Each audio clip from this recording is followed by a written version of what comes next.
தொலைவுகளும் முத்தம் கேட்கிறதே.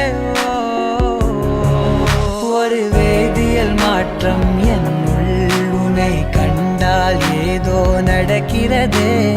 இடையில் ஊர்வலம் செல்ல என் விரல்கள் ஏனோ துடிக்கிறதே. காதல் ஏன் கவியே, நீ என் அருகில் வந்தாலே உலகம் ஏன் இருளுது, பகலிரவாய் மாறுது. வளைவினில் எல்லாம் வளைந்து தொலைந்து போவேனா. மனம் ஒரு கணம் கொதிகலனாக தவறுகளின் இசைதி